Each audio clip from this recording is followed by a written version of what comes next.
Section A thermo में doubts बोलो। Question number 1 2 3।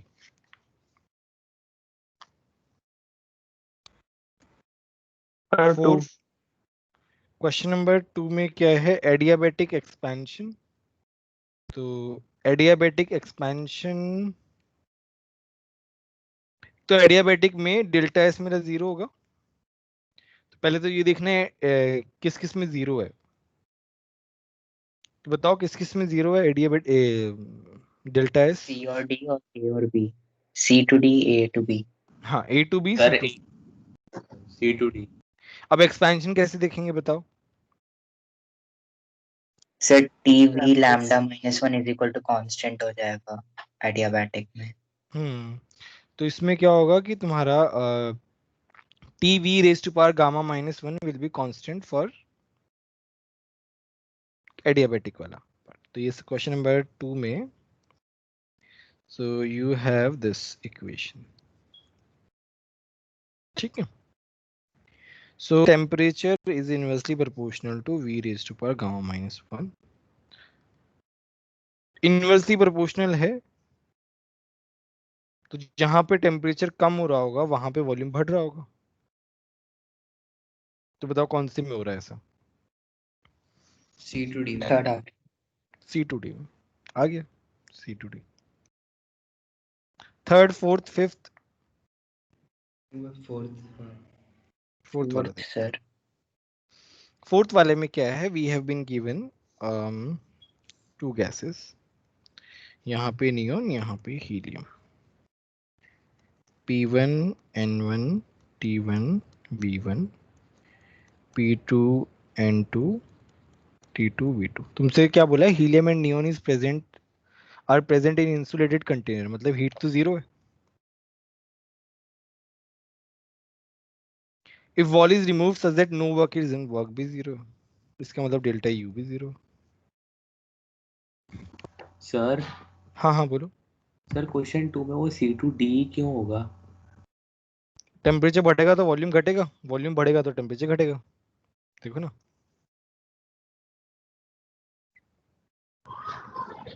Sir second नहीं समझ आया। सेकंड में कौन सा पार्ट समझ में नहीं है ये बताओ पहले तो? वॉल्यूम वाला ये वाला पार्ट या फिर कुछ भी समझ में नहीं आया? सर कुछ भी नहीं समझ आया। सर एडियाबेटिक, एसटी ग्राफ दिया है ना। सर वो मुझे एक बात बताओ, एडियाबेटिक में क्या होता है? क्यू जीरो होता है और डेल्टा एस रिवर्सिबल प्रोसेस का कल ही बताया था तुम्हें। हाँ सर डेल्टा एस जीरो होता है कांस्टेंट है। हाँ रिवर्सिबल सर। प्रोसेस का। हाँ, तो डेल्टा एस जीरो कब कब है? सर सी टू डी और ए टू बी में। हाँ, अब मुझे देखना है ए टू बी और सी टू डी में कौन कौन सा होगा। तो सी टू डी में क्या हो रहा है? टेम्परेचर घट रहा है, इसका मतलब वॉल्यूम बढ़ रहा है, और वॉल्यूम बढ़ेगा तो एक्सपेंशन होगा। समझ में आया दक्ष? सर टेम्परेचर घट रहा है तो क्या हो? अच्छा हाँ इनवर्सली प्रोपोर्शनल। ठीक। हाँ क्वेश्चन सर। नंबर 4 में देखते हैं। डेल्टा यू जीरो आ गया, तो इसमें क्या है ना, ये जैसे मान लो ये वॉल को हटा दिया गया है, तो हम मान लेते हैं वॉल को हटाने के बाद ये सब चीजें हो गई हैं। राइट, ये चीजें हो गई। प्रेशर टेम्परेचर में पता नहीं है, तो हम क्या करते हैं? डेल्टा यू को जीरो कर देते हैं। तो डेल्टा यू क्या है? डेल्टा यू का क्या फॉर्मूला होता है बताओ? NCV delta NCV delta T. NCV delta T.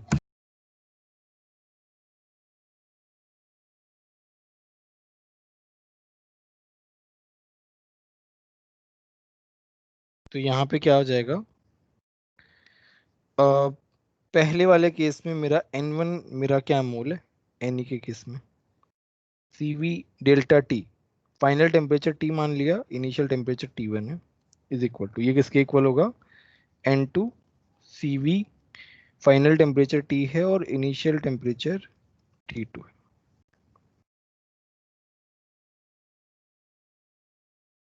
Delta U final minus initial होता है, इस तरीके से आएगा, बोलो साइन भी आएगा ना क्या क्या। सर, एक माइनस साइन भी आएगा ना वो अच्छा हाँ, application में। यहाँ पे ऐसा होगा, दिस इज 0। अब यहाँ से टी निकाल लो, यहाँ से टी कितना आएगा, बोलो कितना आएगा टी यहाँ से। ये आएगा -n1 t1, उधर जाएगा n1 t1, n1 t1 plus n2 t2 upon n1 plus n2, ऐसा आएगा मेरा टेम्परेचर। देखो यहाँ से सॉल्व करोगे तो ये आएगा टेम्परेचर का वैल्यू। प्रेशर क्या आएगा, मुझे पता है, मैं ये वाली इक्वेशन लगा सकता हूँ, n1 plus n2 is equal to final moles.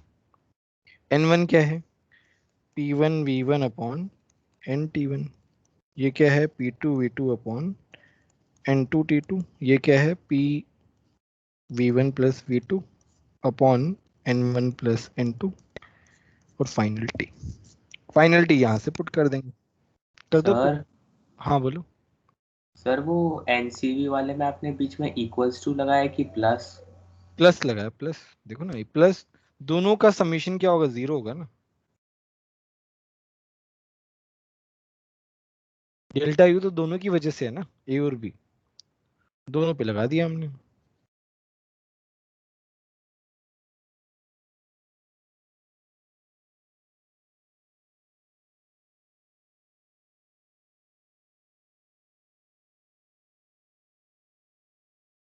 अब यहां से निकालो कितना आ रहा है पी, तुम्हारा क्या है, ये पी यहाँ पे आ जाएगा। सर वो आ रहेगा ना।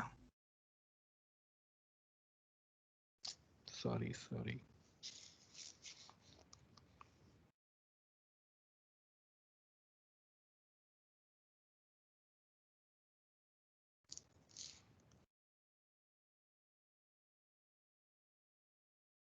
तो यहाँ से पी आ जाएगा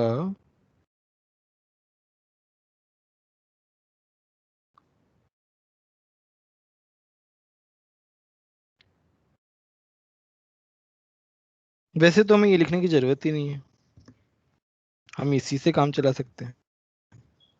तो मेरे पास क्या आ जाएगा, P is equal to n1 plus n2 R T upon v1 plus v2। तो यहाँ से मेरा n1 plus n2 upon v1 plus v2 और t कितना हो जाएगा, n1 t1 plus n2 t2 upon n1 plus n2। से ये क्या है, मेरे पास आ गया r n1 t1 plus n2 t2 upon v1 plus v2। ये आ जाएगा मेरे पास। बोलो समझ में आया कि नहीं आया। Yes sir. सर हाँ हाँ बोलो। सर आप एक बार प्लीज ब्रीफ आउट कर सकते हैं क्वेश्चन 4?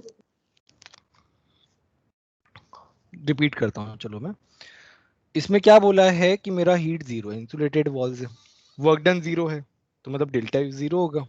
डेल्टा यू है किसकी वजह से, ए और बी की वजह से है, दोनों का डेल्टा यू मैंने 0 कर दिया, वहां से फाइनल टेम्परेचर निकाल लिया। हमें पता है n1 प्लस n2 क्या है, nt है। nt को हमने क्या लिख दिया, आइडियल गैस इक्वेशन से p into V upon R T, और n1 प्लस n2 को ऐसे ही रख दिया, बस वहां से अपना इक्वेशन आ गया प्रेशर का। देखो एक बार खुद से देखो, समझ में आ जाएगा, ऐसा कुछ नहीं है।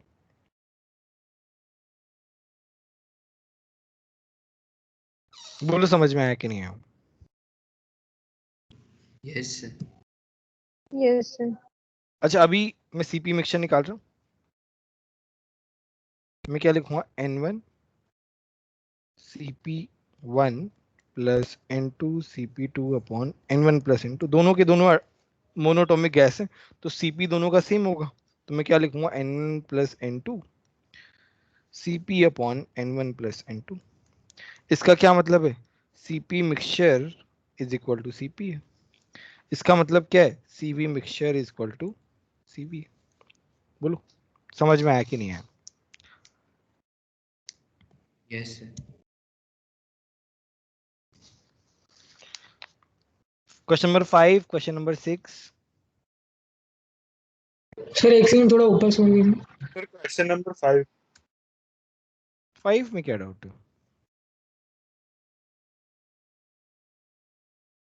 डेल्टा एस यूनिवर्स को हम क्या लिखते हैं? Delta S system plus delta S surrounding, और डेल्टा एस सराउंडिंग हम क्या लिखते हैं? Delta H upon T. ये लिखवाया था ना ये वाला फॉर्मूला, रिवीजन में भी रिवीजन करवाया था क्या मैंने? नहीं, 12th में जो रिवीजन करवाया था। हाँ ठीक है, सेकंड लॉ। सेकंड लॉ में ही आ जाता है ये, मैं बदल के देता हूँ फॉर्मूला। क्वेश्चन नंबर 5 में delta S universe will be equal to delta S system plus delta H system upon T. ये वाला फॉर्मूला लगा देते हैं इसमें। समझ में आया दर्पण? Yes sir. Question number 6, question number 7।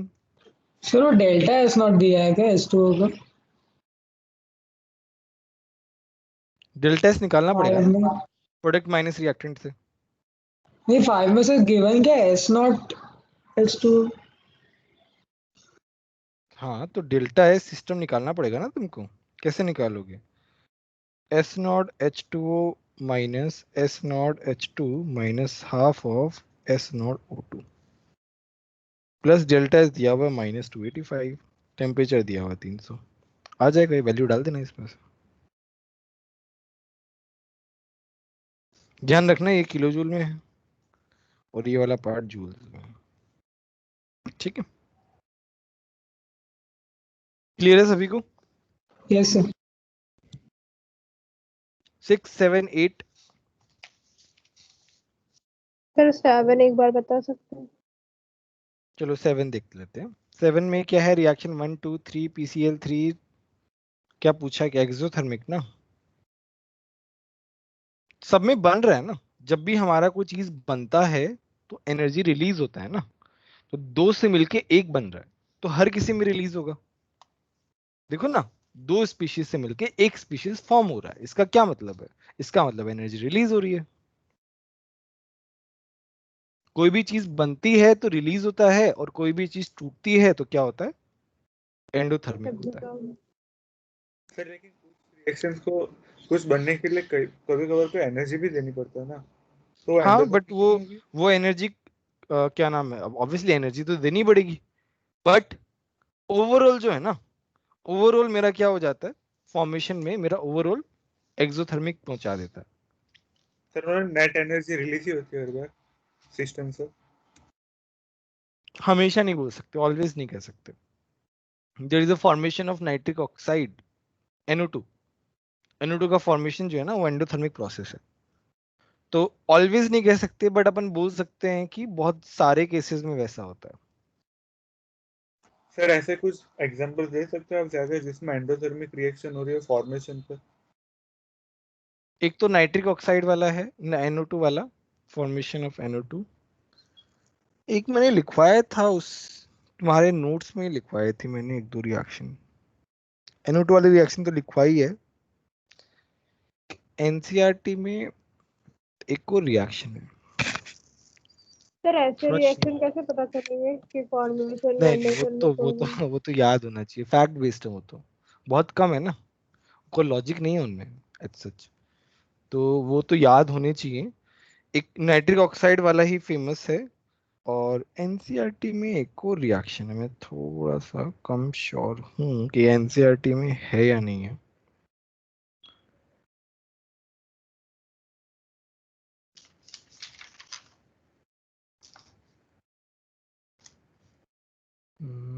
KS Verma नहीं है अभी तो।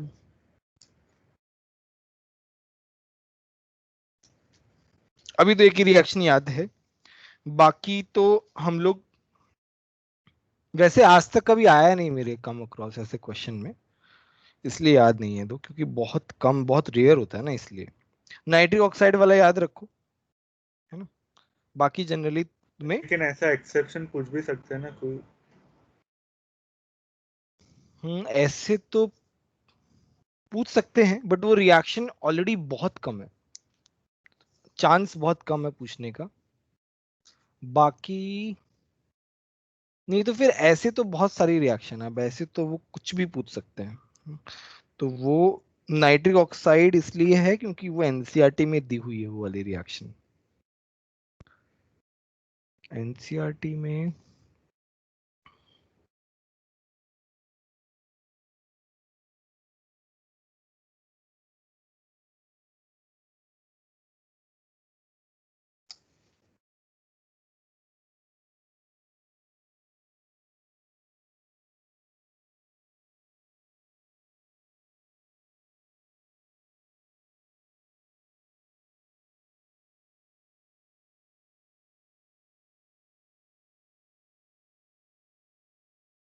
ये हम आते हैं सेकंड लॉ में आते हैं तब आती है। सर बोलो बोलो। सर कैलोरीमीटर पे क्वेश्चन पूछ सकते हैं एटीएस में? हाँ हाँ, बट कैलोरीमीटर का इतना मुश्किल थोड़ी ना। कैलोरीमीटर का क्या मतलब है? कैलोरीमीटर का मतलब है सीपी दिया हुआ है। बॉम्ब कैलोरीमीटर का क्या मतलब है? सीवी के बारे में पूछ रहे हैं, मतलब delta you bomb calorimeter, delta H calorimeter.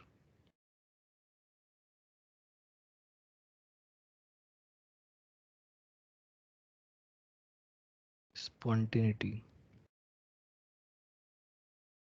Criteria for spontaneity.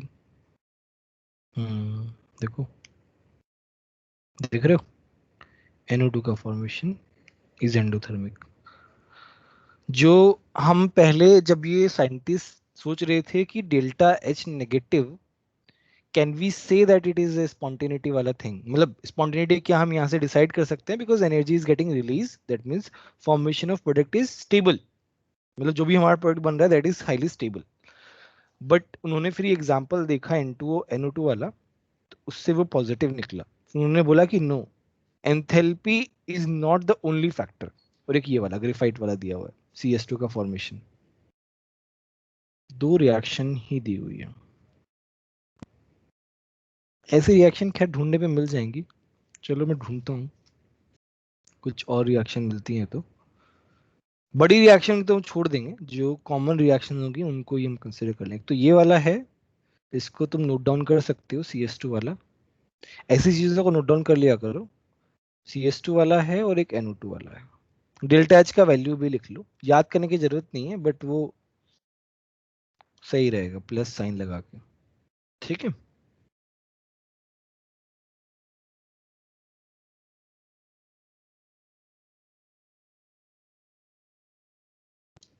चलो नेक्स्ट अपन को बढ़ते हैं 8 9 10।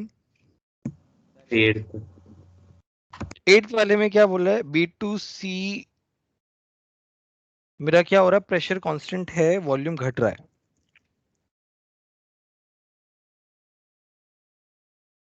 प्रेशर कांस्टेंट है तो एनसीपी डेल्टा टी हो जाएगा। साथ में क्या है? Delta H for BC. Pressure constant है, सिंस प्रेशर इज कांस्टेंट, तो ये क्या हो जाएगा? क्यों बीसी, और ये हो जाएगा NCP delta T. Now delta T क्या हो रहा है इसमें? वॉल्यूम डेल्टा टी क्या होगा? नेगेटिव होगा। क्यों? क्योंकि वो नेगेटिव। बस B2C क्या हो गया? एक्सोथर्मिक हो गया। Question number 9 10। Delta T negative क्यों होगा? अच्छा, वॉल्यूम कम हो रहा है। 9, क्वेश्चन नंबर 9। Yes sir. 9 बताना है। हाँ सर, 9th में डाउट है। 9 तो इजी है, देखो। TV raised to power 2/5 is equal to K। TV raised to power gamma minus 1 is equal to K। इसका क्या मतलब है? गामा माइनस 1 2/5 कब होता है ये बताओ?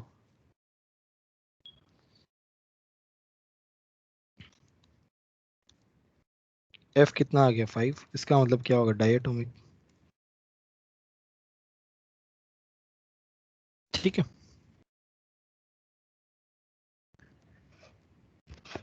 Question number 10।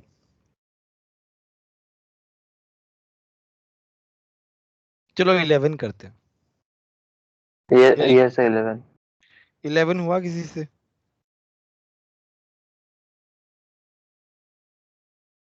किसी से भी हुआ 11?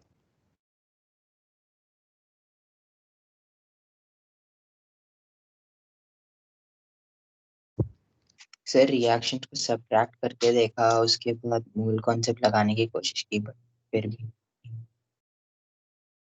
क्वेश्चन का जो स्ट्रक्चर है ना और पूछने का जो तरीका है वो कॉम्प्लेक्स है। बाकी ऐसा कुछ नहीं है कि बहुत तोड़ चीज है, ऐसा कुछ नहीं है।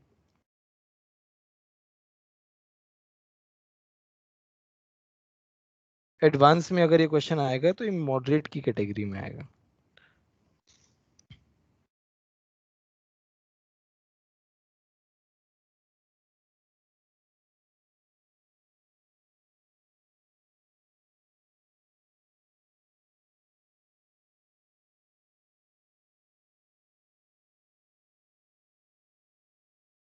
ठीक है।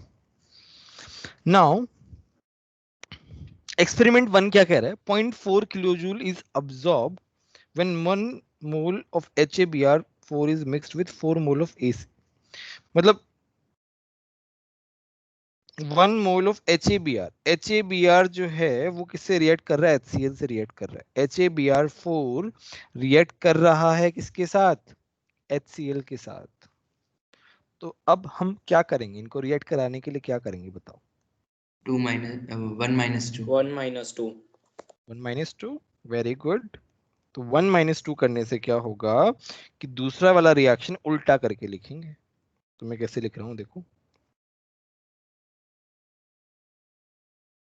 1 तो एज इट इज लिखेंगे और ये उल्टा कर देंगे।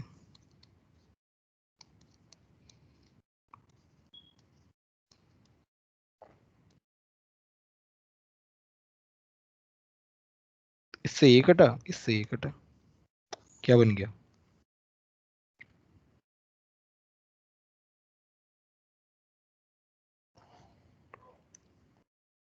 तो ये हो गया HaBr4 plus 4HCl HaCl4 plus 4HBr।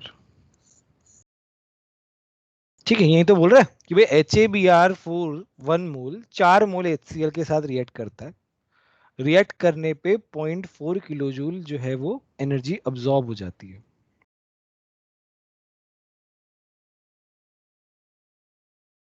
ठीक है। और परसेंटेज कन्वर्जन ऑफ HaBr, मतलब इस रिएक्शन का परसेंटेज कन्वर्जन कितना है? 5% है। इसका क्या मतलब है? 0.4 जो है, तो हमने क्या किया है? 1 - 2 किया। इसका मतलब हमारे पास क्या है? ये सब -x -y है क्या? ठीक है। तो y minus x y -x -y तो हो जाएगा -x -y।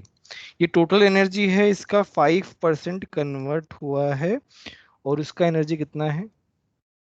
0.4। बोलो पहले बताओ, ये वाली बात समझ में आई कि नहीं? यहां तक समझ में आएगा तभी आगे समझ में आएगा। फिर वो इक्वेशन कैसे लिखी लास्ट वाली? 1 - 2 किया ना। सर एनर्जी रिएक्शन की निकाली, फिर 5% किया, फिर 0.4 क्या लिखा है उसमें? अच्छा ओके ओके ठीक है, मोल देखा है। क्वेश्चन सुनो ध्यान से, क्वेश्चन में लिखा है ना 4.4 kilojoule is absorbed when 1 mole of HaBr was mixed with 4 moles of HCl and percentage conversion of HaBr into HaCl4 is 5%। तो मतलब हाँ सर। 0.4 जो है वो 5% कंजम्पशन पे है and x -x minus y is the total conversion। तो this is equation, मैं ए लिखता हूँ ना, इसको अलग कैटेगरी की रिएक्शन में लिखता हूँ। चलो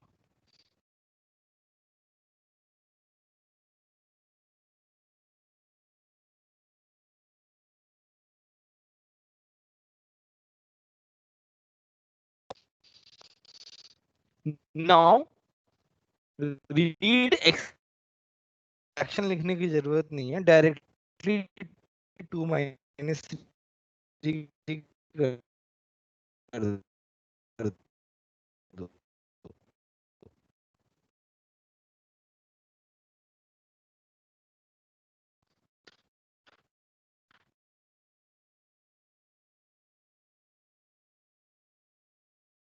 8% है और वो कितना दिया हुआ है 0.8 दिया हुआ है। बताओ ये वाली दूसरी वाली रिएक्शन समझ में आई कि नहीं आई? मैंने डायरेक्ट लिखा है, देखो स्टेटमेंट 2 पढ़ोगे तो समझ में आएगा।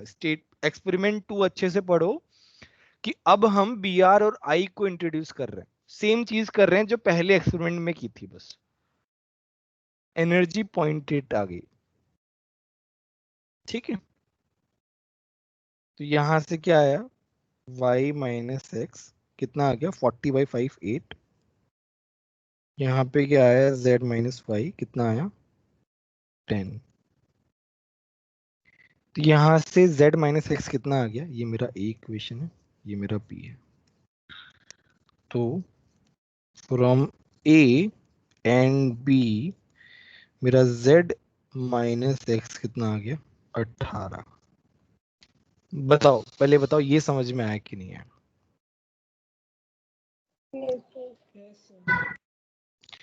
अब बोला है, अब पूछा है 1 और 3 में। जब हम 1 और 3 में वही करते हैं जो अभी करते हुए आ रहे हैं। इसमें क्या है ना HAI4 जो है वो प्रोडक्ट में आ रहा है। HAI4 जो है वो प्रोडक्ट में आ रहा है, इसका मतलब 1 माइनस 3 किया गया है। बोलो 1 माइनस 3 किया गया है अभी। तो 1 क्या है माइनस एक्स, 3 क्या है माइनस जेड। उसका कितना परसेंट, नहीं नहीं उसका 10% पूछा है, उसका 10% कितना होगा। तो ये कितना है 18 इंटू 10/100, ये हो गया 1.8। बोलो समझ में आया कि नहीं आया? दक्ष समझ में आया? श्रेष्ठा समझ में आया? Yes,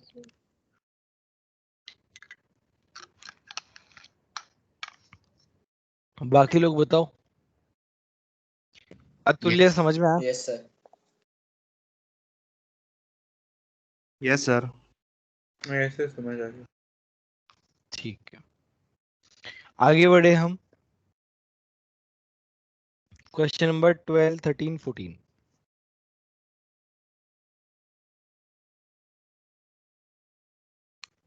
question number 12 13 14। फिर 13 तो 13 में लास्ट 2 बता दीजिए। चलो 13 बताते हैं।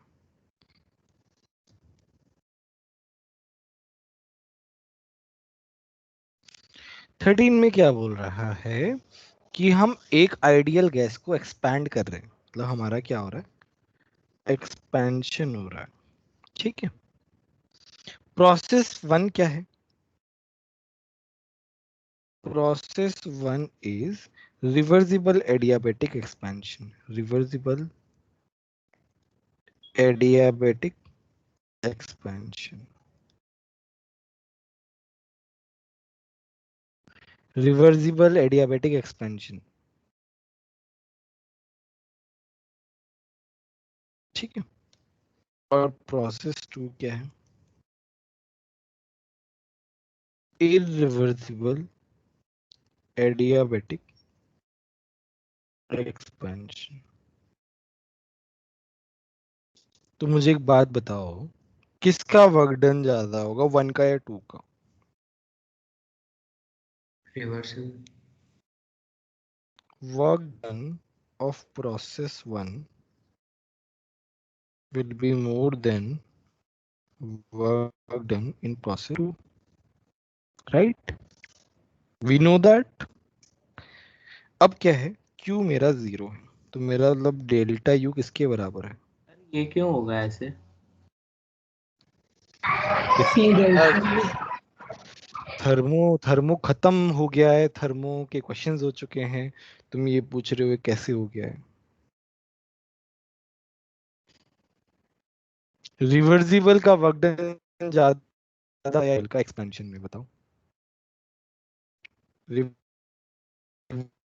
रिवर्सिबल में ऐसे जाता है। सर आपकी आवाज कट रही है।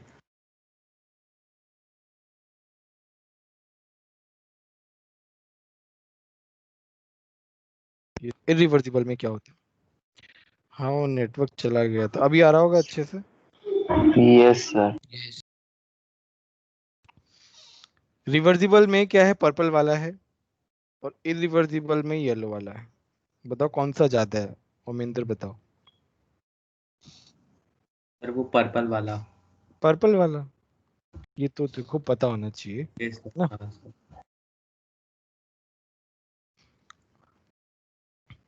एक बात ध्यान रखना कि अगर तुम्हें थियरी नहीं पता है तो क्वेश्चन नहीं कर पाओगे कभी भी। थियरी जो है ना वो हाथ में होनी चाहिए, एकदम अच्छे से सॉलिड, उसके बाद ही क्वेश्चन बन सकते हैं। और मान लो तुमने ऐसा सोचा कि हम आधी अधूरी थ्योरी पढ़ते हैं और क्वेश्चन करते हैं, क्योंकि न्यूमेरिकल हो जाएगा तो अच्छा है। आधी अधूरी थ्योरी तो और भी खराब है, उससे तुम गलतियां करोगे। तो या तो थ्योरी पढ़ो ही मत, छोड़ दो सब कुछ, या फिर उसको पढ़ो तो पहले थ्योरी अच्छी करो। थ्योरी में टाइम लगे तो इट्स ओके। थ्योरी बहुत अच्छे से सॉलिड तरीके से पढ़ो, चाहे क्वेश्चन कम कर लो। अगर तुम्हारे पास टाइम कम है तो नंबर ऑफ क्वेश्चन चाहे कम हो जाएंगे, that is okay. But theory जो है उसमें कभी भी कॉम्प्रोमाइज नहीं करना है, ये बात हमेशा ध्यान रखना। इफ यू फील कि तुम्हारा थ्योरी स्ट्रांग नहीं है तो सबसे पहले थ्योरी स्ट्रांग करना है, then only you will be able to do questions. तुम्हारा थ्योरी स्ट्रांग है ना तो तुम्हारे थ्योरेटिकल क्वेश्चंस तो ऐसे ही हो जाएंगे। न्यूमेरिकल क्वेश्चन के लिए थ्योरी भी आनी चाहिए और स्किल भी आनी चाहिए, तो वो तो चलो प्रैक्टिस से आएगी। बट प्रैक्टिस कम भी हो तो at least you are able to solve theoretical questions और easy questions, formula based questions.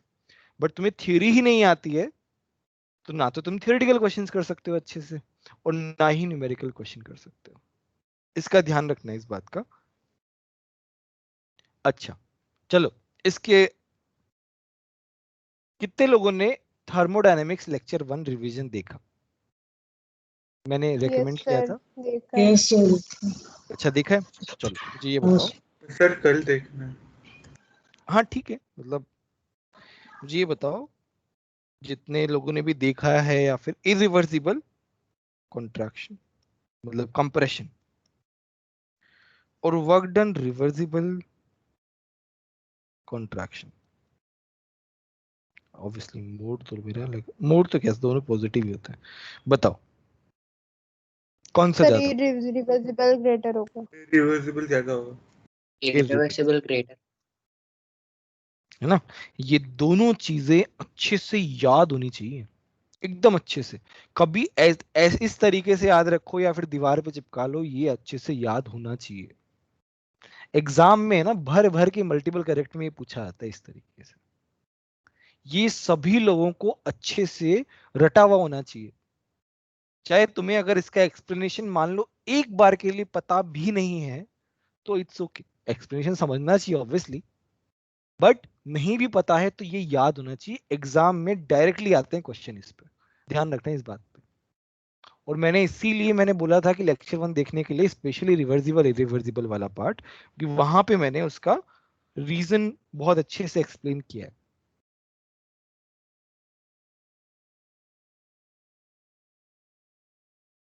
अब इसमें मैं चलो रीजन भी बता ही देता हूँ, इतना सब कुछ बता ही रहा हूँ तो ये सर तुम्हारा, मल्टी स्टेज होता और ज्यादा होता है इसलिए। खैर मल्टी स्टेज वाला तो हम बात ही नहीं कर रहे अभी, उस बात की इसकी बात। ये रिवर्सिबल वाला है कॉन्ट्रैक्शन ऐसे। अब मैं बना रहा हूँ इरिवर्सिबल कॉन्ट्रैक्शन, वो होता है ऐसे, देख रहे हो एक्स्ट्रा आ गया इसमें। ओमिंद्र बताओ फील आ रही है कि नहीं आ रही है? Yes, sir. ठीक है, तो ये तुम्हें ध्यान रखना है इस बात का। ये है कॉन्ट्रैक्शन का ग्राफ, ये है एक्सपेंशन का ग्राफ। दोनों ग्राफ अच्छे से पता होना चाहिए और ये दोनों अच्छे से याद होने चाहिए। बहुत ज्यादा चांस है कि तुम्हारे आईआईटीएस में इसके ऊपर, और वो अच्छा है क्वेश्चन आ जाए तो बहुत अच्छा हो जाएगा। चलो ठीक है। हाँ तो हम बात कर रहे थे इसका 13 क्वेश्चन नंबर का। अब एडियाबेटिक प्रोसेस है ना, मेरा एडियाबेटिक ही है ना, तो एडियाबैटिक में तो डेल्टा यू डब्ल्यू के बराबर है। इसका मतलब क्या, delta U process 1 will be greater than delta U process 2, right. बस अब देख लो, डी ऑप्शन आ जाएगा, देख लेना चाहे तो। क्वेश्चन नंबर 14 बताओ, 14 में डाउट है। सर एक बार वापस बताइए, थोड़ा लास्ट का पार्ट। डेल्टा यू डब्ल्यू के बराबर है ना, तो डेल्टा यू डब्ल्यू के बराबर है तो डब्ल्यू प्रोसेस 1 का ज्यादा है, इसका मतलब डेल्टा यू भी ज्यादा है। Yes sir. बोलो क्वेश्चन नंबर 13 में और कोई डाउट है किसी को? No sir.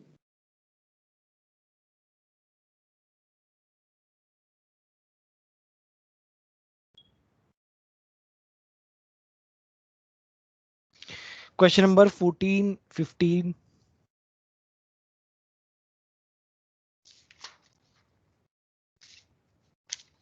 16, सर 16 बताओ। 14, 15 में कोई डाउट नहीं? सर 15 वाला थोड़ा कैलकुलेशन हो पता गया नहीं। 15 हो गया था। चलो 15 बताते हैं। ये मेरा प्रेशर है, ये मेरा वॉल्यूम है।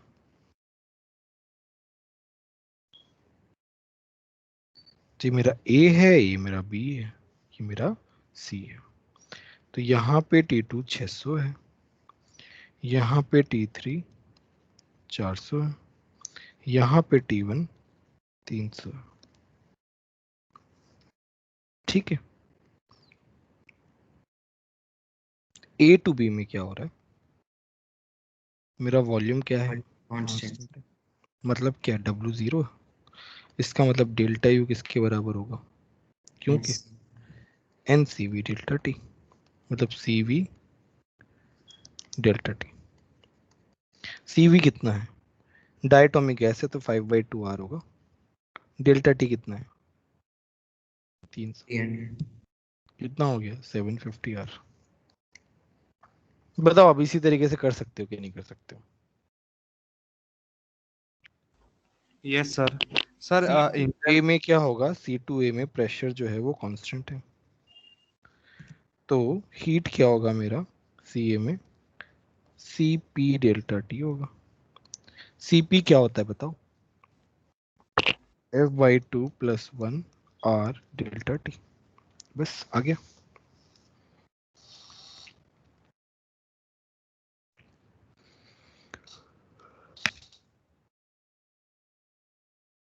बताओ 15 समझ में आया कि नहीं आया? यस।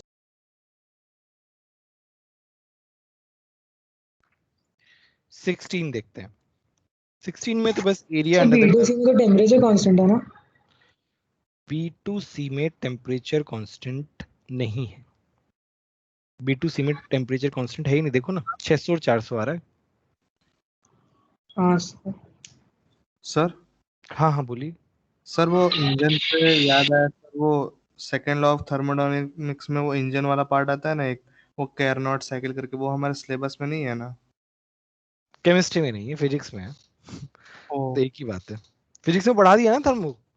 नहीं नहीं नहीं पढ़ा है अभी। No sir. वो फिजिक्स में आता है इसलिए नहीं पढ़ा है मैंने। सब दूर है अभी। फिजिक्स में आता है। फिजिक्स में आता है, मतलब केमिस्ट्री में भी पढ़ा सकते हैं बट केमिस्ट्री में हम पढ़ाते नहीं क्योंकि फिजिक्स में कवर हो जाता है इसलिए।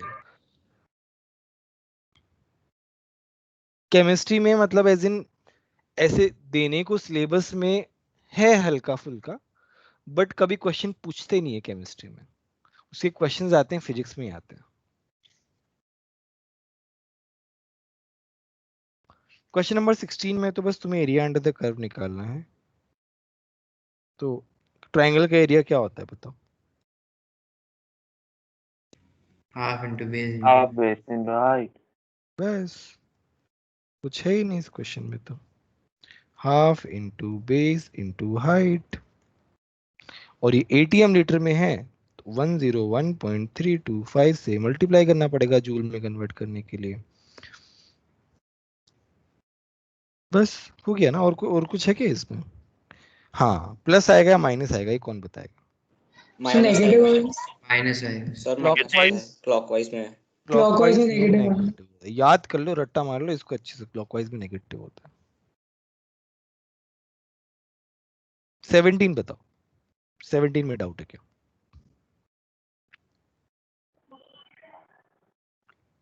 18 में कोई डाउट है क्या? 19 में कोई डाउट है फिर क्या? 17 मतलब 17, हाँ तो बोलो बोलो ऐसे बीच में। 17, heat of formation at standard state for CO2। ठीक है, तुमको दिया हुआ है delta HF not, CO2 gas का है -400, delta HF not H2O liquid है -300, डेल्टा HF नॉट जो है वो क्या है, CxH2x है 50। If heat of combustion of CxH2x at standard state, मतलब CxH2x प्लस O2 क्या बनाएगा, XCO2 प्लस XH2। ठीक है, अब मुझे क्या बताना है?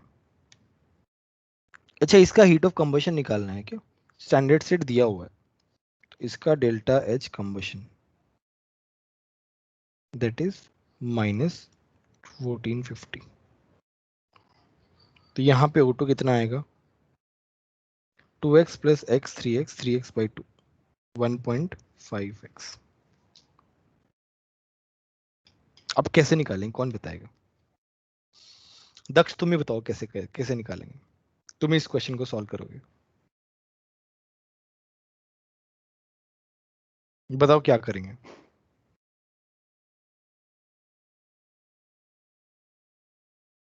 Sir delta S reaction delta formation minus reactance होता है ना, प्रोडक्ट्स माइनस रिएक्टेंस होता है ना। हाँ, वैसे ही करेंगे, तुम क्यों नहीं कर पाए?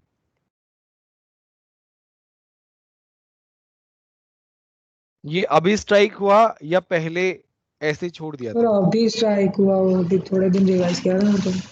ठीक है, बस इसमें क्या करेंगे, x into product minus reactant कर देंगे।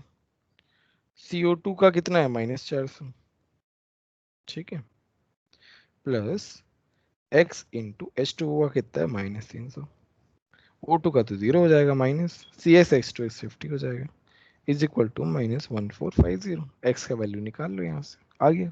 सर बट कंबशन है तो कंबशन रिएक्टेंस माइनस प्रोडक्ट होगा ना। एक जन बोलो, रिएक्टेंट एक जन बोलो। कंबशन है तो रिएक्टेंट माइनस प्रोडक्ट होगा ना। अच्छा, अभी ये उमिंदर ने कहा कि रिएक्शन कंबशन है तो रिएक्टेंट माइनस प्रोडक्ट होगा, इस पे किसी को कोई काउंटर आर्ग्यूमेंट करना है तो बताओ। दर्पण तुम बताओ। सर हाँ बोलो, वेदांत बोल रहे हो ना? Yes sir. हाँ सर जो वेदांत तुम डेल्टा बताओ। एच सी दिया है वो तो पूरे रिएक्शन का है, तो हमें तो डेल्टा एच एफ हो या डेल्टा एच सी हो, मतलब रिएक्शन का तो है, तो फिर हमें फॉर्मेशन निकालना है तो रिएक्टेंट माइनस प्रोडक्ट करेंगे ना। नहीं, मैंने बोला काउंटर आर्ग्यूमेंट, तुम तो सेम आर्ग्यूमेंट बोल रहे हो ना। नहीं सर, प्रोडक्ट माइनस रिएक्टेंट करेंगे सर, क्योंकि रिएक्शन की चेंज इन एनर्जी को तो हम कोई भी नाम दे सकते हैं, पर चेंज तो नहीं होगी ना वो। Very good very good very good Vedant, very good.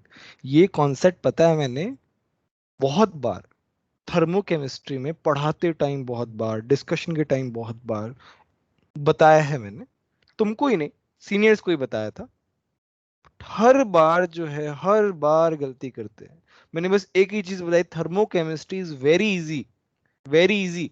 बस उसको फील करना आना चाहिए कि उसकी डेफिनेशंस क्या है और हम ऐसा सब क्यों कर रहे हैं। उसको फील जब तक नहीं आएगा ना, तब तक ये कंफ्यूजन हमेशा रहेगा। अब मैं एक बार फिर से बता रहा हूं, ध्यान से सुनना सब लोग।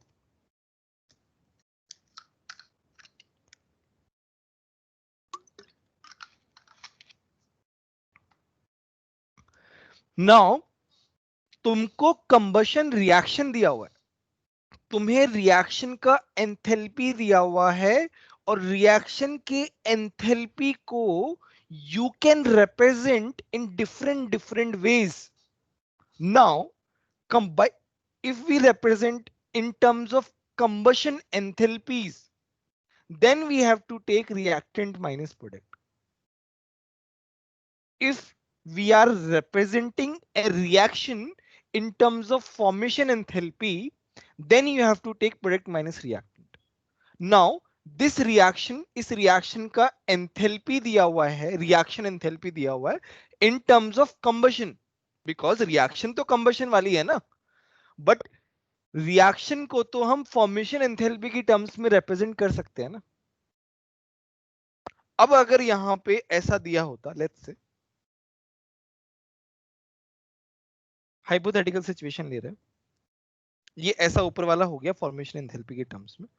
मान लो ऐसा दिया होता डेल्टा एच नॉट सी, खैर ये थोड़ा सा अनलाइकली है, minus X delta H combustion C X 2x. नहीं फिर तो दे ही देते ना, ये एग्जाम्पल गलत हो गया.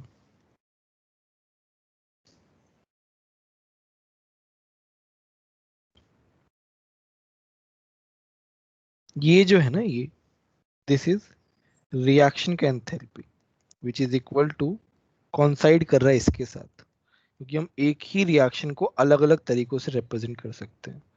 These are formation enthalpies. Formation enthalpies का एप्लीकेशन में देखो, एप्लीकेशन ऑफ फॉर्मेशन एंथैल्पीज क्या, प्रोडक्ट माइनस रिएक्टेंट होता है. मेरी पहले बताओ समझ में आ रहा है कि नहीं आ रहा है, या मैं ऐसे ही बोल रहा हूँ. यस सर मतलब क्वेश्चन में हीट ऑफ कंबशन दिया है, लेकिन मतलब जो वैल्यूज दी है वो हीट ऑफ फॉर्मेशन की दी है, इसलिए हमने फॉर्मेशन में लिखा और प्रोडक्ट माइनस रिएक्टेंट किए. हाँ हाँ, और फॉर्मेशन की सर एंथैल्पीज दी हुई है ना इसमें. हाँ बोलो. Sir delta H reaction equals to combustion of delta H combustion of reactants minus products होता है ना, तो वो तो इधर लग ही नहीं सकता. एग्जैक्टली वो इधर लग ही नहीं सकता ना, यहाँ पे तो कंबशन एंथैल्पीज दी हुई ही नहीं है, तुम्हें तो फॉर्मेशन एंथैल्पीज दी हुई है. कंबशन रिएक्शन पे वो फॉर्मूला नहीं लगता है, वो एक नॉर्मल रिएक्शन पे लगता है जब कंबशन एंथैल्पी दी हुई हो. ठीक है, इस बात को सोचो. मैं 1 मिनट में आ रहा हूं, छोटा सा काम है. ठीक है, मैं 1 मिनट में आ रहा हूं.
ठीक है, बताओ ये समझ में आया कि नहीं आया?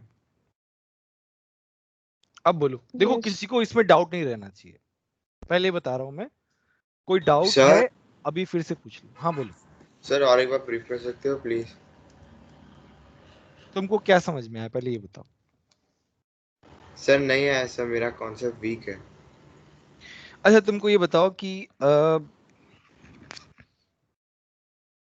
फॉर्मेशन एंथैल्पी की टर्म्स में जब हम रिएक्शन एंथैल्पी को लिखते हैं, मेरी बात ध्यान से सुनना, फॉर्मेशन एंथैल्पीज की टर्म्स में जब हम रिएक्शन एंथैल्पी को लिखते हैं तब हम प्रोडक्ट माइनस रिएक्टेंट करते हैं। ठीक है, पहली बात सर बताओ ये वाली लाइन समझ में आई कि नहीं आई? Yes sir. ठीक है, कंबशन एंथैल्पीज की टर्म्स में जब हम रिएक्शन एंथैल्पी को लिखते हैं तब रिएक्टेंट माइनस प्रोडक्ट करते हैं। Okay sir. ठीक है, समझ में आया कि नहीं आया? यस देखो सर। ऐसा हो तो अपने वर्ड्स में जैसे भी कहीं लिख के चिपका दो, यहाँ पे फॉर्मेशन एंथैल्पीज दी हुई है, ध्यान रखो मैं क्या बोल रहा हूँ, फॉर्मेशन एंथैल्पीज दी हुई है, ना कि फॉर्मेशन एंथैल्पी दी हुई है। एंथैल्पीज दी हुई है डिफरेंट डिफरेंट सब्सटेंसेस की, तो तुम्हें प्रोडक्ट माइनस रिएक्टेंट ही करना पड़ेगा, इसमें गलती नहीं होनी चाहिए, बता रहा हूँ बहुत। इसमें अगर थोड़ा सा भी गलत कॉन्सेप्ट आया ना थर्मोकेमिस्ट्री में, सीधा -1 आएगा। Okay sir, thank you sir. जब मैंने थर्मोकेमिस्ट्री पढ़ा था कोटा में, मुझे भी नहीं समझ में आता था, मैं बहुत कंफ्यूज रहता था इन सब में, कब क्या लगाना है, कौन सा क्या करना है, कंबशन फॉर्मेशन, दिमाग खराब हो जाता था। बट मुझे अभी रियलाइज हुआ कि इनमें बहुत कंफ्यूजन होता है लोगों को, मेरे को भी वैसे ही होता था, बट वहां पे इतना फोकस्ड होके नहीं बताते हैं चीजें, एक बार बता दिया तो अब तुम अपने हिसाब से मैनेज करो, ऐसे बार बार इतने अच्छे से नहीं बताया जाता है। बट अभी तुम्हें एडवांटेज है तो तुम ये गलती मत करना। 17 के बाद में 18 आई गेस हो गया होगा, बहुत इजी क्वेश्चन है। 19 बताओ, 19 में डाउट है क्या?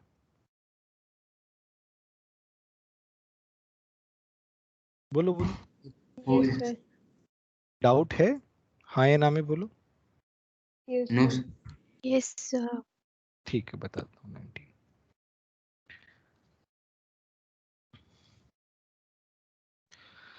नाइनटीन में क्या है, process 1 monoatomic ideal gas expands from this this, सब सेम ही दिख रहा है यार, ये क्या?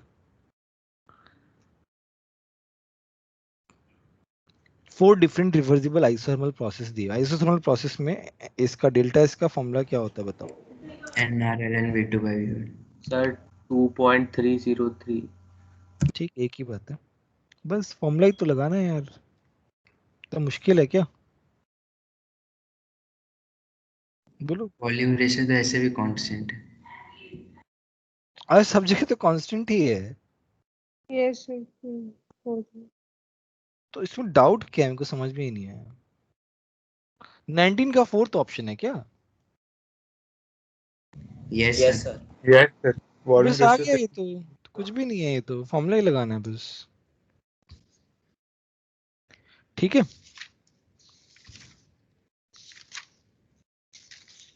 ठीक है,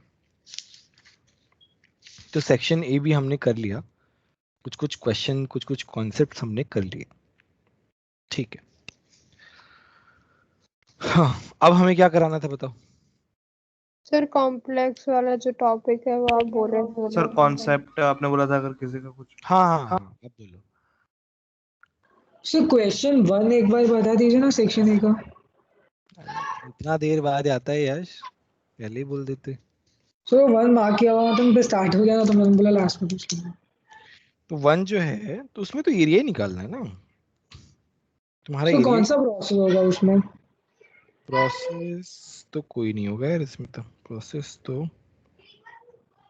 1 मिनट रुको, इसमें क्या ओरिजिन से पास हो रही है क्या ये? सर आइसोथर्मल होगा ना। ओरिजिन से पास हो रही है क्या ये? हाँ सर, आइस ओरिजिन से पास होता है। ओरिजिन से पास हो रही है, नहीं तो आइसोथर्मल कैसे होगा? आइसोथर्मल में तो आइसोथर्मल तो नहीं होगा सर, टेम्परेचर तो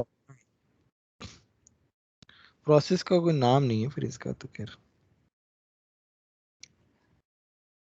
नहीं सर, नहीं हो रही है क्या नहीं हो रही है? सर, वो ओरिजिन से पास नहीं हो रही, मैंने स्केल रख के देखा। अरे नहीं, स्केल से नहीं पता चलेगा, वो ग्राफ गलत भी तो हो सकता है, प्रिंट गलत हो सकता है। देखो ना 2244 है, इसलिए मैं सोच रहा हूँ शायद x इक्वल्स टू y हो जाएगा line. x equal to Y है ना, p इक्वल टू वाई है, p इक्वल टू v है मतलब। खैर उससे मतलब ही नहीं है, प्रोसेस तो खैर कोई सा भी नहीं है, मतलब आर्बिट्री प्रोसेस है एक तरीके से बोल सकते हो। आर्बिट्री प्रोसेस कौन सा होता है? Polyprotic process.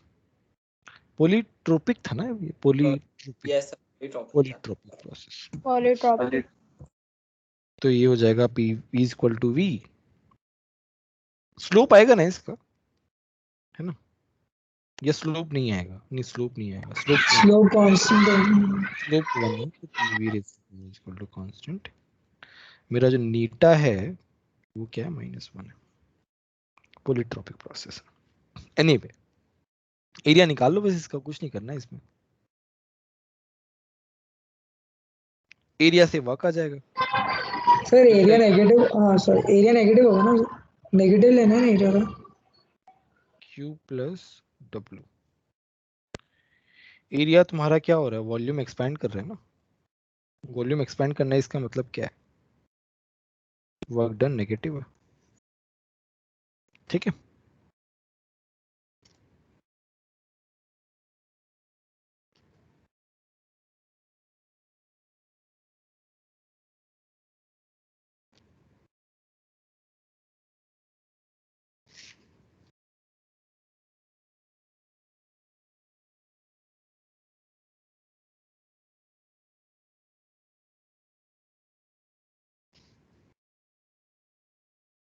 ठीक है, नेक्स्ट। अच्छा ठीक है, सेक्शन ए हो गया, अभी हम कॉन्सेप्चुअल डाउट्स। सर हाँ हाँ बोलिए बोलिए। सर आपने बोला था कि आयनिक इक्विलिब्रियम में लास्ट एक कॉम्प्लेक्स करके टॉपिक है, उसका आप बताने वाले थे। बताने वाला था, वो तो वीडियो बोला था ना देखने के लिए, मैंने वीडियोस का लगा रखा है, मैं बताता हूँ। वहाँ से वीडियो देखने को। उसका वीडियो है,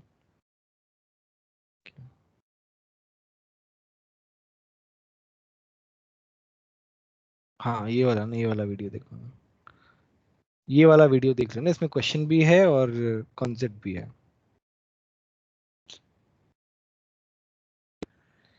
दिखाना सभी को, ये क्या आ गया यार, ये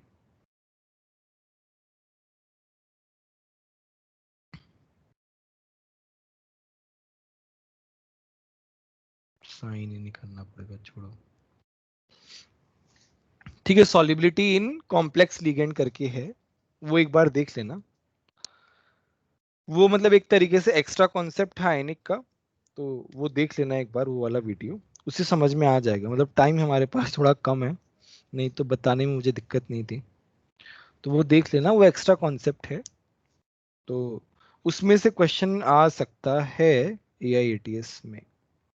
वैसे मेंस के सिलेबस में है तो नहीं वो, बट AIATS में पूछ सकते हैं। अच्छा एक और छोटा सा कॉन्सेप्ट बताता हूँ, चलो मेरे को अभी याद आ गया, स्ट्राइक कर गया, मैंने शायद बताया होगा। सॉल्ट बफर बताया कभी, बोलो सॉल्ट बफर बताया है कभी? No sir. No sir.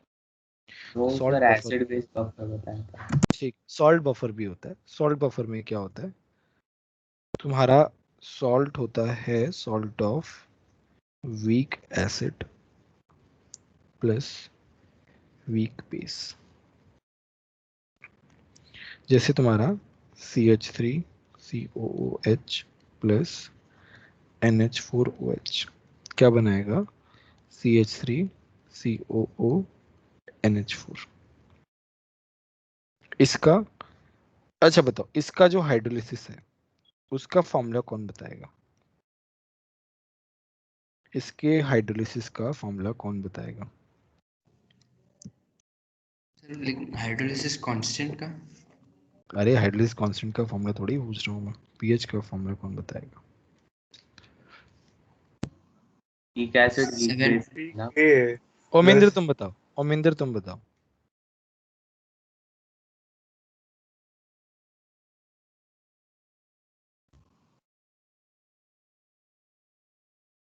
श्रेष्ठा तुम बताओ। सर याद नहीं आ रहा। भार्गवी तुम बताओ।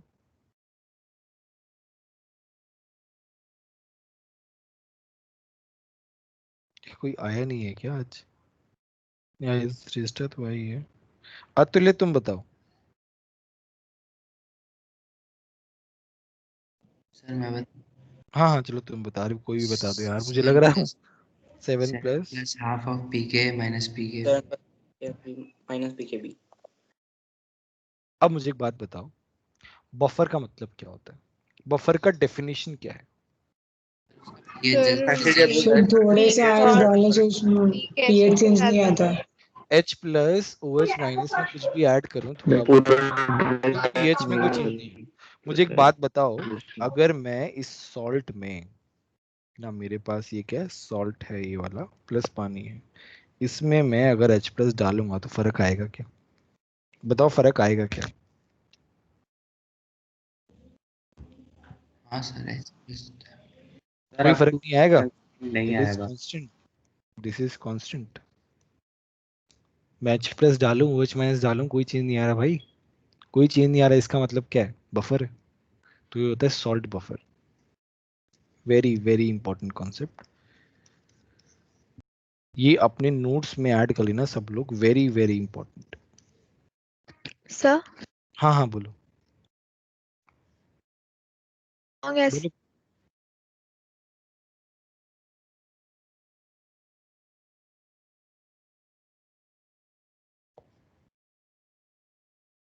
अरे बोलो बोलो, क्या हुआ? शायद उसका नेटवर्क चला गया। क्लियर है सॉल्ट बफर सभी को? Yes sir. ठीक है। Yes sir. तो फिर इसका बफर कैपेसिटी क्या होगा? इसका बफर कैपेसिटी, सर इसका पीएच ही चेंज नहीं क्योंकि हो रहा उसमें तो पीएच का चेंज ही नहीं आया। इनफाइनाइट हो जाएगा। बफर कैपेसिटी इनफाइनाइट हो जाएगा।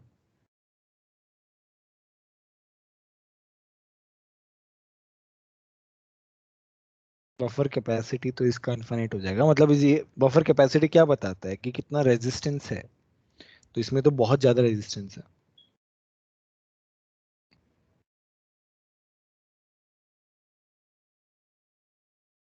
सर CH3 की कंसंट्रेशन खत्म हो गई फिर तो। सर हाँ हाँ बोलो। सर एक और बार बताएंगे प्लीज?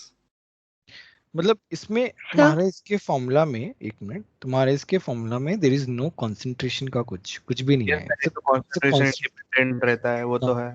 कांस्टेंट, तो पीएच इज कांस्टेंट।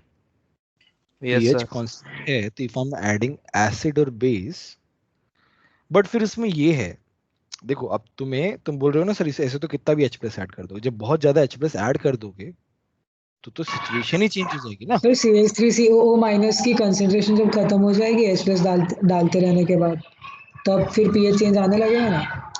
हाँ, फिर हमारा ये फॉर्मूला हम लगा नहीं पाएंगे ना, we won't be able to हाँ apply फिर तो this. वो सिर्फ बेस रह जाएगा ना That will उसमें। be different case, either it will be acid or it will be base. Yes sir. ठीक है। हाँ अब बोलो, और कोई कॉन्सेप्ट में डाउट है क्या किसी को? सर वो वीक एसिड और स्ट्रॉन्ग बेस का टाइट्रेशन बता सकते हैं थोड़ा सा? Titration curve?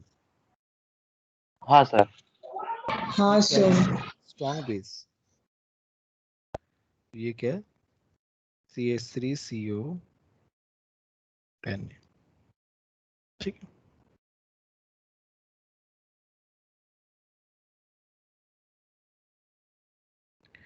इसमें क्या है ना, वीक एसिड, यहाँ पे मेरा वॉल्यूम ऑफ बेस है, स्ट्रॉन्ग बेस, यहाँ पे मेरा पीएच चेंज है, तो ये मेरा 2 है, ये मेरा 4 है, ये मेरा 6 है, ये मेरा 7 है, ये मेरा 8 है, ये मेरा 10 है, ये मेरा 12 है। तो पहले मेरे पास वीक एसिड है, तो मेरा जो है ग्राफ यहां से कहीं बनेगा। अब बताओ मुझे, यहां से जाएगा, जब मैं स्ट्रॉन्ग बेस ऐड करता जा रहा हूं तो मेरा जो कर्व है वो स्टीप होगा, थोड़ा सा फटाफट ऊपर जाएगा। जैसे जैसे मैं एक ड्रॉप बेस ऐड कर तो जाएगा तो मेरा पीएच बहुत फास्ट चेंज होगा। फिर क्या होगा कि अब ये सॉल्ट जो है ना, ये तो बेसिक है, तो इसका मतलब बेसिक मतलब ये 7 से ऊपर के बाद से जाएगा इस तरीके से, ऐसे जाएगा। मतलब ये जो रेंज रहेगा ना इसका, ये रेंज जो है वो मतलब एक तरीके से 7 to 10 के आसपास रहेगा। 7 से पहले 6 to 10 के आसपास रहेगा इसका रेंज। और यहाँ पे अगर मैं ऐसा ले लूं, मान लो मैं ले लूं वीक बेस स्ट्रॉन्ग एसिड, है ना, तो स्ट्रॉन्ग एसिड मतलब पीएच कम होगा।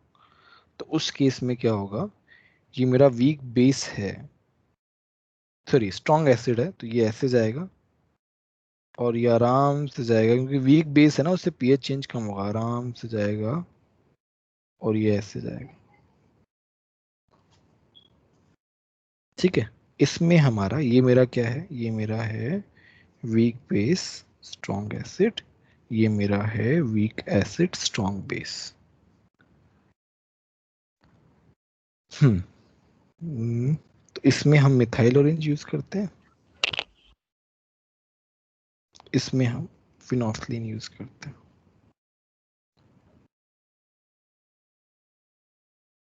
एक मिथाइल रेड करके भी होता है इंडिकेटर, मिथाइल रेड, उसका पीएच रेंज होता है 4.4 to 6.6। मैंने शायद लिखा है नोट्स में, इतना ज्यादा फ्रीक्वेंटली यूज होता नहीं है। क्या क्या माइल्ड एसिडिक है मतलब थोड़ा सा। हाँ सर पॉलीट्रॉपिक का भी एक बार कर्व बता दीजिए। क्या क्या पॉलीट्रॉपिक का में टाइट्रेशन का। Polytropic sir titration, polyprotic polyprotic बोलो ना, ठीक है, हाँ सर। पॉलीप्रोटिक मतलब ये जैसे Na2CO3 versus HCl, Na2CO3 versus HCl जो है, तो ये होगा NaHCO3 plus NaCl, NaHCO3 plus HCl, ये बनेगा मेरा H2CO3 प्लस NaCl। दो प्रोसेस होंगे, इसका पीएच जो है ना वो करीब 12 के आसपास होता है, 12 13 तो फिर ज़्यादा हो गया, 12 के आसपास होता है। इसका पीएच जो है ना वो 8 के आसपास रहता है, क्योंकि वीक बेस है। इसका पीएच 3 to 4 के आसपास रहता है। दो बार टाइट्रेशन होता है, एक बार मेरा जैसे मान लो ये मेरा 12 का पीएच है, यहाँ से जाएगा, ये ऐसे आया, ये 7 है, ये 8 है, ये ऐसे आएगा, फिर ये वापस से ऐसे आएगा, तो फिर से ऐसे आएगा। ये वॉल्यूम ऑफ HCl है, कुछ इस तरीके से आएगा, मतलब बेसिकली बीच में। तो इसमें क्या है ना, 12 से 8 के बीच में यहाँ पे मेरा फिनोल्फिन जो है ना वो इंडिकेटर आएगा। ये हमने रेडॉक्स में भी देखा था, याद हो तो। और यहाँ से यहाँ में क्या आएगा, मिथाइल ऑरेंज आएगा, इस तरीके का आता है। बताओ, ग्राफ का जो शेप है ना वो थोड़ा सा अजीब सा है, इस तरीके से नहीं होता है, बट ठीक है, इसमें क्या कॉन्सेप्ट समझ जाओगे इस तरीके से। बताओ समझ में आया कि नहीं है? यस ठीक है, और बताओ। सर वो आप कन्वर्जन ऑफ ग्राफ के एक दो क्वेश्चन करा सकते हैं? कन्वर्जन ऑफ ग्राफ इजी है, उसके वैसे लेक्चर 1 रिवीजन में क्वेश्चंस भी हैं वैसे तो, बट हम कर सकते हैं, ऐसा कुछ नहीं है। सर उसमें तो सिर्फ मिरर इमेज हो जाएगा ना? मिरर इमेज जरूरी नहीं है।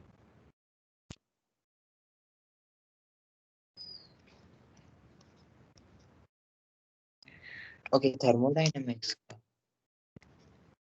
वीटी कर्व है, इसको तुम्हें कन्वर्ट करना है किसमें, पीवी में।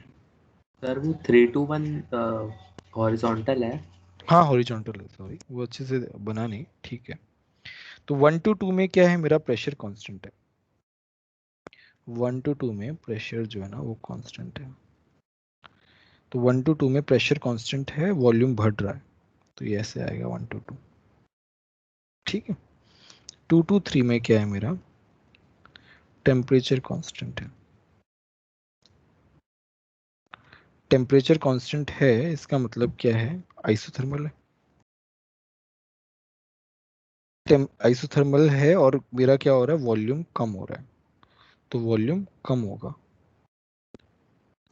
तो हाइपरबोला इंक्रीज आएगा। होगा सर, प्रेशर इंक्रीज होगा। प्रेशर इंक्रीज होगा, मतलब ये ऐसे होगा, अपवर्ड आएगा। ये जाएगा ऐसे। 2 to 3 में वॉल्यूम कम हो रहा है।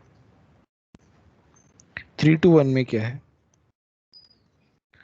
3 to 1 में वॉल्यूम जो है वो मेरा क्या है, कांस्टेंट है, तो वॉल्यूम कांस्टेंट है, तो ये यहाँ से यहाँ जाएगा, simple.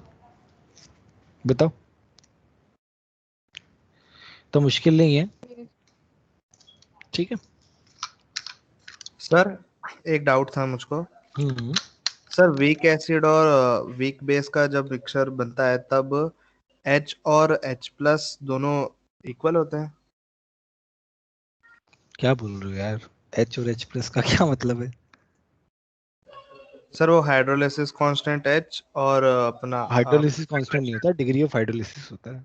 O sorry sir, degree of hydrolysis, hydrolysis के H हो जाएगा सर। ओ सर कैसे, दोनों। कैसे तुम बोल रहे हो यार, किस बेसिस पे बोल रहे हो तुम। सर मैं वो नोट्स रिवाइज कर रहा था, मेरे को दोनों के एक ही फॉर्मूले दिख रहे थे, मैंने पता नहीं कहाँ एक ही फॉर्मूले यूज किया था इसलिए। नहीं, H का फॉर्मूला तो रूट ओवर के एच होता है, रूट ओवर के एच होता है। H प्लस का फॉर्मूला तो अलग होता है यार, कहाँ दोनों को मिस वो कर रहे हो तुम। चलो एक बार मैं, तुम्हारा क्या होता है, H होता है रूट ओवर के एच, देख ही लेते हैं। के एच क्या होता है, ये सर के एच होता है के डब्ल्यू बाई के टू। के ये सर ये तो क्लियर था। H प्लस में सर CH होता है। नहीं इसमें सी तो आता ही नहीं है। ये और सर ये सी। कंसंट्रेशन इंडिपेंडेंट होता है। कंसंट्रेशन इंडिपेंडेंट होता है। H प्लस का फॉर्मूला आता है एसिड वाले से, तो ये होता है K A into H upon CH3CO minus. K A CH3COH क्या होता है, CO1 माइनस H होता है, ये होता है CH, C से C गया, के ए बाई एच आ गया। देखो ना, सेम नहीं है, अलग अलग है। समझ में आया, उतर ले, यस सर, यस सर। ठीक है। और सर बफर कैपेसिटी पे एक क्वेश्चन आप कोई छोटा सा करा सकते हो, कैपेसिटी पे सर, बफर की कैपेसिटी पे। 1 मिनट रुको फिर तो, 1 मिनट होल्ड रखो, मैं बुक लेके आता हूँ।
नहीं, बफर कैपेसिटी का क्वेश्चन ही नहीं दिया हुआ।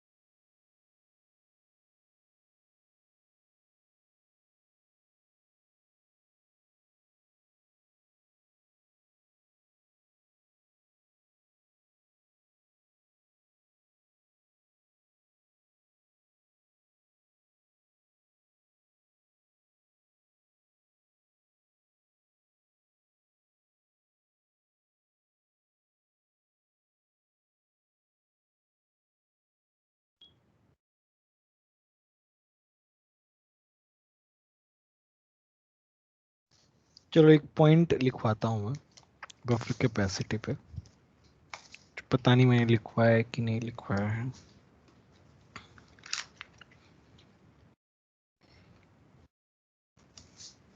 छोटा सा फैक्ट है बफर कैपेसिटी के बारे में। सो बफर कैपेसिटी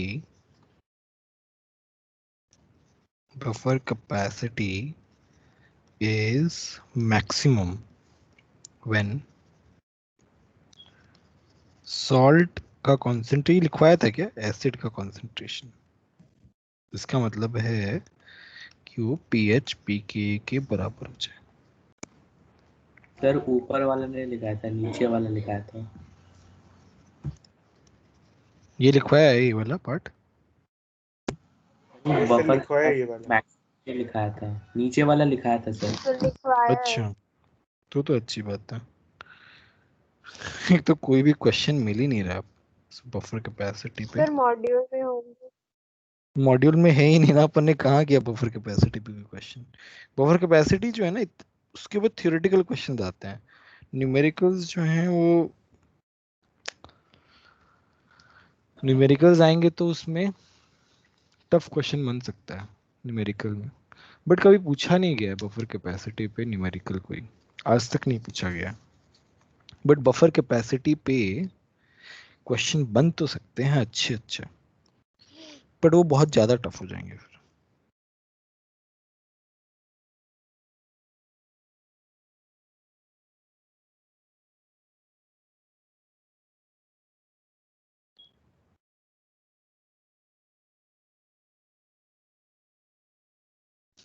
एक छोटा सा पॉइंट मुझे और दिखा, ये शायद नहीं लिखवाया है, पता नहीं।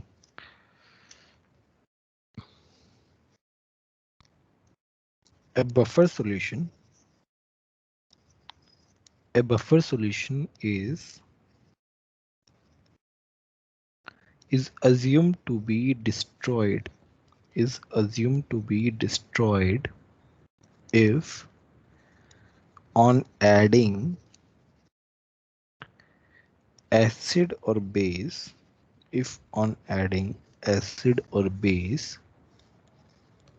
its pH changes by ±1 units.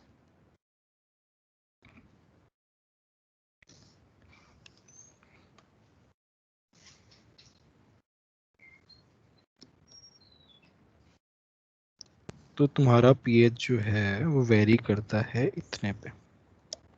इसका क्या मतलब है, इसका मतलब है सॉल्ट अपॉन एसिड जो है या तो 10 होगा या 1/10 होगा। ये आई थिंक उसमें बताया है, इंडिकेटर वाले पार्ट में बताया ये वाला यस सर, इंडिकेटर में है ना। तो इंडिकेटर भी एक तरीके से वैसा ही है ना, बफर ही बना सकता है अगर वो बेस के साथ रिएक्ट करेगा तो। ठीक है, वो इंडिकेटर का पार्ट यहीं से आता है, एक तरीके से रेंज होता है।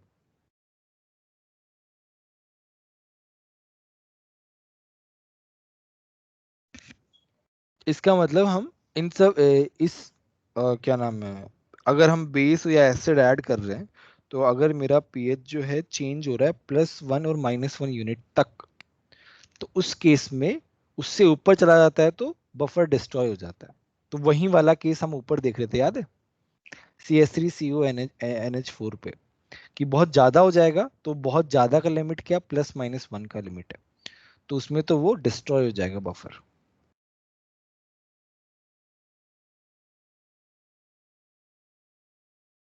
ठीक है,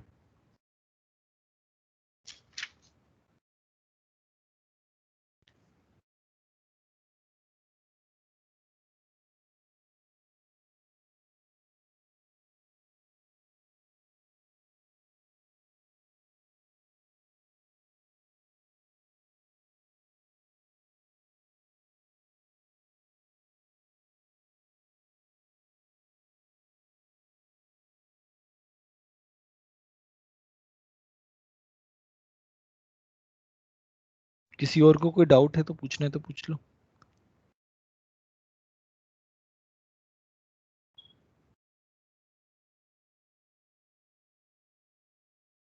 सर एक बार एंट्रोपी समझा सकते हैं आप थोड़ा ब्रीफ में?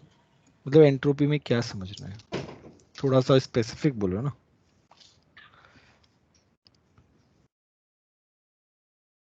उसका मतलब समझ में नहीं आया, या फिर उसके न्यूमेरिकल्स में दिक्कत आ रही है, या फिर उसके फॉर्मूला में भी दिक्कत आ रही है, कहाँ दिक्कत आ रही है एंट्रोपी में? डेफिनेशन मतलब नहीं, मतलब एंट्रोपी क्या? होता है। हाँ ठीक सर। है,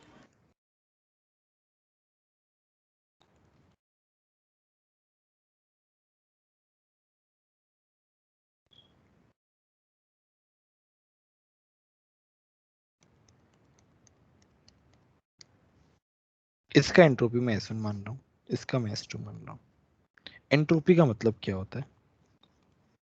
degree of randomness, degree of randomness. ठीक है, तो मुझे एक बात बताओ, रैंडमनेस कहाँ जाता है? 2 में जाता है, 1 में जाता है? 2 में ज्यादा। बस यही होता है एंट्रोपी, और कुछ नहीं होता एंट्रोपी, यही एंट्रोपी है। रैंडमनेस कहाँ ज्यादा है वो तुम्हारा एंट्रोपी है। अब देखो, थर्मोडायनेमिक्स जो है वो उसको है ना पूरे एक तरीके से जो हमारी डेली लाइफ में चलता है, अगर तुम उससे रिलेट करो तो उससे रिलेट कर सकते हो। जैसे उन्होंने क्या कहा कि entropy of universe, second law क्या कहता है? Entropy of universe should always be increasing. तो अगर तुम देखो तो यूनिवर्स में अलग अलग टाइप के लोग हैं, अलग अलग टाइप के लोग हैं। देयर आर सो मेनी, मतलब religions, there are so many varieties, तभी ये यूनिवर्स चल पा रहा है एक तरीके से। सब सेम हो जाएंगे तो दिक्कत हो जाएगी। बस उसी को रिलेट किया है यहाँ पे, और कुछ नहीं किया है। कि रैंडमनेस ज्यादा है तो मतलब अच्छा है, जितनी रैंडमनेस उतना अच्छा है।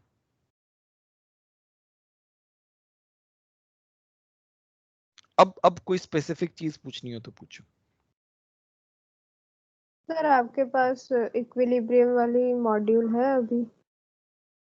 अरे यार, नहीं इक्विलिब्रियम वाली मॉड्यूल नहीं, क्या हुआ बोलो। सर एक एग्जांपल था लेवल 2 का, वो पूछना था। अच्छा कोई नहीं, मेरे को आज ही भेज देना, मैं आज बता दूंगा। अब और कोई डाउट, और कोई कॉन्सेप्ट में डाउट तो बताओ। सर प्रेसिपिटेशन कब होता है वो कंडीशन एक बार बता दीजिए।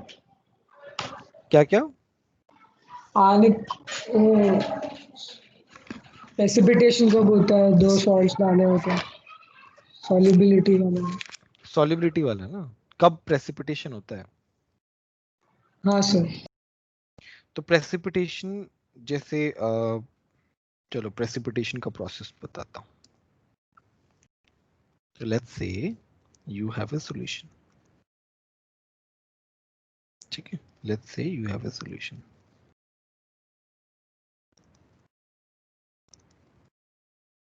ठीक है, अब तुम क्या कर रहे हो, इसमें Ag+ ऐड कर रहे हो, मतलब अब कोई भी सॉल्ट दे सकते हो। यहाँ पे तुम HCl ऐड कर रहे हो, चलो HCl छोड़ो, NaCl ऐड कर रहे हो। ऐसा तो क्या है ना, Ag+ बन रहा है, Cl- Ag+, मैं बस इसको, ऐसा नहीं है कि इसी फॉर्मेट में बनेगा, मैं बस ऐसे बता रहा हूँ, समझने में आसानी होगी एक तरीके से। Ag plus Cl minus Ag plus Cl minus बन रहा है ऐसे, ठीक है। मान लो मैं ऐसे रैंडम वैल्यू ले रहा हूँ, मुझे एग्जैक्ट वैल्यू नहीं पता है, इसका है 10⁻⁻⁷, ठीक है। इसका मतलब है Ag प्लस और Cl माइनस जब 10⁻⁻⁷ पहुंचेंगे इनका कॉन्सेंट्रेशन, तब ये क्या हो जाएगा, इक्विलिब्रियम पे आ जाएगा, सैचुरेट हो जाएगा, ठीक है। अब देखो, चीनी को मिला रहे हो मिला रहे हो मिला रहे हो मिला रहे हो पानी में, मिलती जा रही है मिलती जा रही है, तो अब इससे थोड़ा सा फील करो, ठीक है, कि तुम Ag प्लस और Cl माइनस मिला रहे हो, घुलता जा रहा है घुलता जा रहा है घुलता जा रहा है घुलता जा रहा है, और एक पॉइंट आया, और एक पॉइंट आया जब इन दोनों का जो प्रोडक्ट है, इन दोनों का जो प्रोडक्ट है वो इससे ज्यादा हो गया 10⁻⁷ से। जैसे ही ज्यादा होने लगा ना, वैसे ही क्या है, ये दोनों प्रेसिपिटेट बनाने लग गए, प्रेसिपिटेट बनाने लग गए, प्रेसिपिटेट बनाने लग गए, प्रेसिपिटेट बनाने लग गए। और क्या होने लगा, अब ऐसा नहीं कि एकदम से सब प्रेसिपिटेट बन गया, ऑब्वियसली ऐसा तो नहीं है ना, ऊपर से ऐड होता ही जा रहा है। तो यहाँ पे देखो क्या हो रहा है, यहाँ पे अभी भी थोड़ा बहुत Ag प्लस Cl माइनस पड़ा हुआ ऊपर, और यहाँ पे थोड़ा सा प्रेसिपिटेट बन गया इस तरीके से, प्रेसिपिटेशन स्टार्ट हो गया, प्रेसिपिटेशन चलता जा रहा है। अब देखो एक ब्यूटीफुल कॉन्सेप्ट, चलो उस कॉन्सेप्ट पे जाते हैं। तुम्हारे पास है Ag प्लस, मतलब KSP का इक्वेशन हम कैसे लिखते हैं, AgCl, Ag plus plus Cl minus. Now एक बात बताओ, मैंने क्या बताया था, केमिकल इक्विलिब्रियम में एक बार इक्विलिब्रियम पहुंच गया, उसके बाद इक्विलिब्रियम रहता ही रहता है। ली चैटलेट प्रिंसिपल ने क्या कहा, ली चैटलेट ने क्या कहा कि अगर इक्विलिब्रियम एस्टैब्लिश हो गया है और अगर उसमें हम कुछ चेंजेस करते हैं तो वो वापस जाएगा उसकी तरफ वापस आएगा, है ना। तुम कोई अच्छी जगह गए हो तो वापस जाओगे वहां पे, तो वैसे ही वापस आएगा वो, तुम्हारा इक्विलिब्रियम री एस्टैब्लिश होगा, ठीक है। अब देखो इसमें क्या हो रहा है, और देखो फील करा रहा हूं मैं तुमको, बहुत ही ब्यूटीफुल कॉन्सेप्ट है कि as equilibrium has been established at saturation point पे इक्विलिब्रियम एस्टैब्लिश हो गया है। अब अगर तुम Ag प्लस और Cl माइनस की कंसंट्रेशन बढ़ाओगे तो रिएक्शन किस डायरेक्शन में जाएगा बताओ, बैकवर्ड। बैकवर्ड में जाएगा। बैकवर्ड में जाने का क्या मतलब है, बैकवर्ड में जाने का क्या मतलब है बताओ मुझे। रीफॉर्मेशन। रीफॉर्मेशन, बेसिकली AgCl तुम्हारा बन रहा है, AgCl सॉलिड फॉर्म में बन रहा है। इसका मतलब जब रिएक्शन बैकवर्ड डायरेक्शन में जा रही है, after saturation point your precipitation is going to be formed, तुम्हारा प्रेसिपिटेट बनता जा रहा है, और तुम्हारा इक्विलिब्रियम जो है ना, वो एक बार के लिए थोड़ा डिस्टर्ब हुआ, बट वो बैकवर्ड में जा रहा है, सो दैट वो इक्विलिब्रियम वापस आ सके। तो in the whole process of precipitation तुम्हारा इक्विलिब्रियम चाह रहा है कि वो वापस आ जाए, तुम्हारा इक्विलिब्रियम वापस आना चाह रहा है, और वो बैकवर्ड में जाता जा रहा है, प्रेसिपिटेट होता जा रहा है, AgCl ऐड होता जा रहा है, और वो प्रेसिपिटेट फॉर्म करता जा रहा है। इस तरीके से प्रोसेस होता है। बताओ समझ में आया कि नहीं आया, फील आई कि नहीं आई, ये बताओ, पहले फील आनी चाहिए। Yes yes. अब तुम्हें मैं एक Yes, छोटा sir. सा कॉन्सेप्ट बताता हूँ, Yes, sir. ठीक है। अब मैं तुम्हें एक छोटा सा कॉन्सेप्ट सर एक सेकंड सर, उसमें जो सॉल्ट होगा मतलब AgCl है जैसे कि इधर, हाँ तो हाँ वो सॉल्ट तो हमेशा सॉलिड लेंगे ना, हाँ हाँ, AgCl सॉलिड ही होगा यार। कोई दूसरा सॉल्ट भी सब सर कोई एक एग्जांपल या इक्वेशन में था कि सॉल्ट को हमने वाटर में डाला तो उसमें कुछ परसेंटेज डिसॉल्व हुआ और डिसॉल्व होने के बाद आयनाइज हुआ था। हाँ तो वो अलग चीज है। अब देखिए यहाँ पे हम Ag प्लस और Cl माइनस आयन की फॉर्मेट में डाल रहे हैं ना, मान लो अभी हम पानी ले रहे हैं, ठीक है। अब मैं इसमें क्या डाल रहा हूं, मैं इसमें AgCl सॉलिड डाल रहा हूं। AgCl सॉलिड डालने पे क्या होगा, AgCl आएगा अंदर यहाँ पे। AgCl आने के बाद क्या होगा, टूटेगा, पूरा नहीं टूटेगा, तभी तो हम सॉलिबिलिटी की बात करते हैं ना। देखो यहाँ पे आपस में थिन लाइन है थोड़ी सी, या तो हम पाउडर ऐड कर रहे हैं AgCl का, अब वो पाउडर जो है वो पाउडर थोड़ा बहुत घुल रहा है, थोड़ा बहुत, और बाकी सब ऐसे ही है, पाउडर फॉर्मेट में ही है। तो थोड़ा बहुत घुल रहा है मतलब वो सॉलिबिलिटी है उसकी। 50 ग्राम में से 1 लीटर में अगर 10 ग्राम घुल रहा है तो 10 ग्राम पर लीटर क्या है, उसकी सॉलिबिलिटी है। तो वो अलग केस है, ऊपर वाला अलग केस है। आपस में लिंक्ड है क्योंकि रिएक्शन तो वही हो रही है ना, चाहे उल्टी हो चाहे सीधी हो, बट रिएक्शन का वो तो सेम ही है, बट प्रोसेसेस अलग अलग है। तो 50 ग्राम में से 10 ग्राम जो डिसॉल्व हुआ, तो यहाँ पे हम जो रिएक्शन में कॉन्सेंट्रेशंस लिखते हैं तो उधर 10 में से बाद में टूटेगा नहीं Ag प्लस और Cl माइनस। नहीं, अपन तो 100% मान के चलते हैं। अब देखो मैंने एक क्वेश्चन वो भी कराया था, डिसोसिएशन अगर 90% हो तो वो एक अलग बात है, बट हम अज्यूम करके चलते हैं अगर 10 ग्राम घुल रहा है तो 10 ग्राम वो Ag प्लस और Cl माइनस में टूट रहा है, ऐसा हम अज्यूम करके चलते हैं, अनलेस इट इज स्पेसिफाइड। अगर मान लो वो डिसोसिएशन को स्पेसिफाई कर रहा है, देन हमें वो कंसिडर करना पड़ेगा। उसका क्वेश्चन कराया हुआ है मैंने, दोनों टाइप के क्वेश्चन कराए हुए हैं क्लास में। हाँ सर, समझ में आया? Yes sir. चलो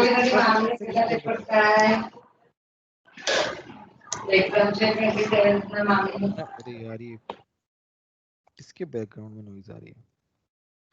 सेलेक्टिव प्रेसिपिटेशन मैंने बताया हुआ है, मैं एक बार फिर से बता रहा हूँ। यस सर, इसमें मुझको एक डाउट था कि इसमें सर जिसका KSP कम होता है वो पहले प्रेसिपिटेट करता है। हाँ, तो सर इसमें कंसंट्रेशन इक्वल होना जरूरी होता है ना, जो भी सॉल्ट है? रुको मैं बता देता हूँ पहले एक बार, है ना। अब क्या है, इसमें तुम्हारा I माइनस भी है,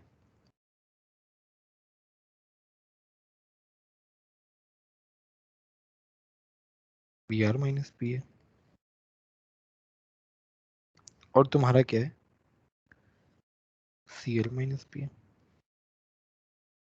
ठीक है, सबका कॉन्सेंट्रेशन क्या है, मैंने ये क्वेश्चन कराया हुआ है, क्वेश्चन नहीं करा रहा मैं, बस कॉन्सेप्ट समझा रहा हूँ। 0.1 मोलर है। अब क्या कर रहा हूँ मैं, मुझे पता है KSP ऑफ AgI ज्यादा है, उल्टा, फिर AgBr है, फिर AgCl है।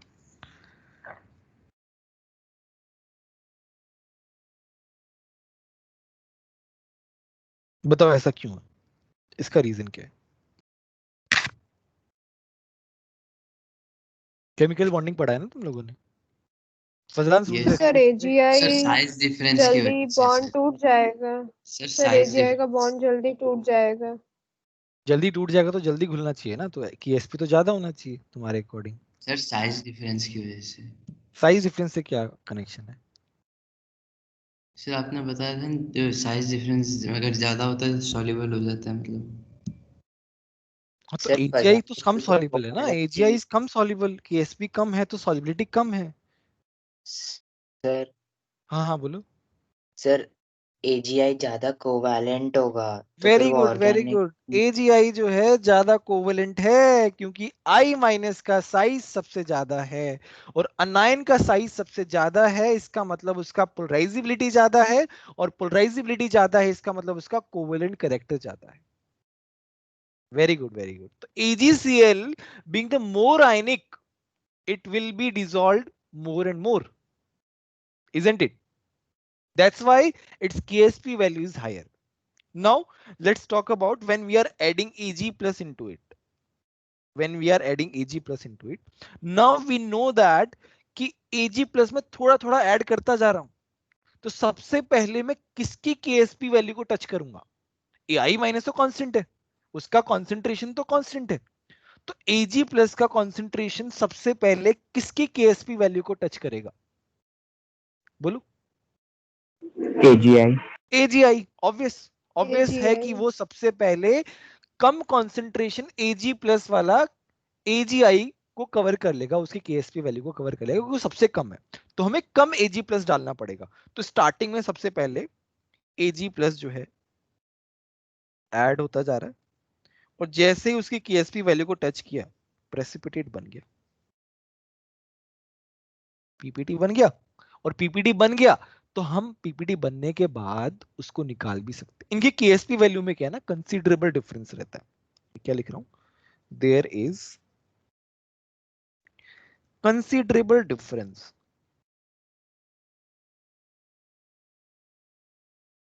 Between KSP values. ठीक है, तो इसका क्या मतलब, ऐसा नहीं है कि एक पीपीटी बनने के बाद दूसरा पीपीटी जस्ट स्टार्ट हो जाता है, टाइम लगता है दूसरी पीपीटी बनने के बाद। तो वो जो टाइम लगता है ना, तो उसके बीच में हम एजीआई के प्रेसिपिटेट को निकाल सकते हैं, इसलिए इसे क्या कहते हैं, सेलेक्टिव प्रेसिपिटेशन। हम even though we have a pool of ions, then also we can selectively precipitate, कोई भी अनायन को सेलेक्टिवली प्रेसिपिटेट कर सकते हैं, बट उनका केएसपी में कंसीडरेबल डिफरेंस होना चाहिए। ऐसा नहीं है कि एक के बाद एक प्रेसिपिटेट होता जाए, तब तो हमें पता ही नहीं चलेगा, क्योंकि दूसरे का प्रेसिपिटेशन चल रहा है और फिर दूसरा वाला स्टार्ट, एक का प्रेसिपिटेशन चल रहा है और दूसरे का तुरंत स्टार्ट हो गया, तो दोनों का साइमल्टेनियसली होगा। बट यहाँ पे क्या है ना, इन दोनों में कंसीडरेबल डिफरेंस है, तो पहले आई माइनस प्रेसिपिटेट होगा काफी टाइम तक, और जब वो ऑलमोस्ट पूरा कंप्लीट होगा तब बी आर माइनस चालू होगा। अब क्या है, जब वो एजी प्लस का कॉन्सेंट्रेशन इतना पहुंच गया कि अब वो बी आर माइनस के साथ क्या है, B R AG B R के केस पे वैल्यू को टच कर गया, अब ये प्रेसिपिटेट होना स्टार्ट हो जाएगा। फिर सिमिलरली AgCl स्टार्ट हो जाएगा। सर हाँ बोलो।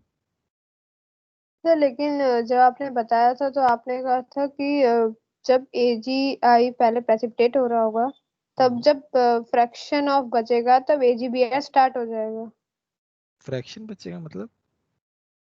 सर मतलब मतलब पूरा कंप्लीटली, मतलब बहुत कम बचा होगा प्रेसिपिटेट बनने में, तो तब वो स्टार्ट हो जाएगा, हाँ ऐसा हाँ, तो आपने इसमें क्या बताया। होता है कि जब AgI, मतलब कैलकुलेशन में दिखा देता हूँ अभी, चलो ये तो काफी हो गया है, मैं कैलकुलेशन दिखाता हूँ। इसका वीडियो देखना, आयनिक इक्विलिब्रियम रिवीजन लेक्चर 2 में ही है शायद, यहाँ पे इनको बताया मैंने। खैर ये क्वेश्चन तो काफी, हाँ ये रहा, देखो इसमें क्या हो रहा है, find concentration of I minus ion in solution when Br minus start precipitation. जब I माइनस इतना हो जाएगा ना, मतलब I माइनस, देखो I माइनस का Ag प्लस तो बढ़ रहा है, बट बैकवर्ड में डायरेक्शन में जाने की वजह से I माइनस का कॉन्सेंट्रेशन क्या हो रहा है, कम हो रहा है, क्योंकि I माइनस कंज्यूम होता जा रहा है। Ag प्लस अपना बढ़ता जा रहा है, Ag प्लस बैकवर्ड डायरेक्शन में जा रहा है, बट उतना ही वो ऊपर से आ रहा है, बट I माइनस का कोई सोर्स नहीं है ना, तो I माइनस का कॉन्सेंट्रेशन देखो ना कितना कम हो गया है, 0.1 से 10⁻⁻5 हो गया है। इसका मतलब क्या है, इसका मतलब क्या है, जब Br माइनस प्रेसिपिटेट बनेगा तब उसका फ्रैक्शन देखो ना 99% I माइनस कवर हो जाएगा, 99% I माइनस उधर चला जाएगा और बहुत कम बचेगा, तब Br माइनस स्टार्ट होगा। समझ में आया श्रेष्ठा? तो सर आपने बोला कि हम उसे मतलब थोड़ा टाइम रहता है तो प्रेसिपिटेट को निकाल सकते हैं सिलेक्टेड प्रेसिपिटेशन में, वही तो बोल तो रहा हूँ, क्या बोल रहा हूँ। तो सर उसमें जो 1% बचेगा उसे हम नेगलेक्ट कर देते हैं। 1% नहीं बचता, 99.9 समथिंग होता है, बहुत कम होता है। हाँ पॉइंट उतना, वन अब उतना तो पॉइंट चलता है वन ना केमिस्ट्री में, उतना तो बहुत कम है यार। Even though 1% is there, then also we can separate it out. It's okay. अब थोड़ा बहुत तो हर जगह चलता है केमिस्ट्री में, प्योर एकदम तो नहीं निकाल सकते यार तुम किसी भी चीज को। यस सर, वही पूछ रही थी। ठीक है, ठीक है, हमें काफी लेट हो गया। कल हम AIATS प्रैक्टिस वाला डिस्कस करेंगे ना, ठीक है? सर कल छुट्टी नहीं है? कल मतलब परसों यार, कल तो छुट्टी है। कल आराम से पेपर सॉल्व करना, हम सैटरडे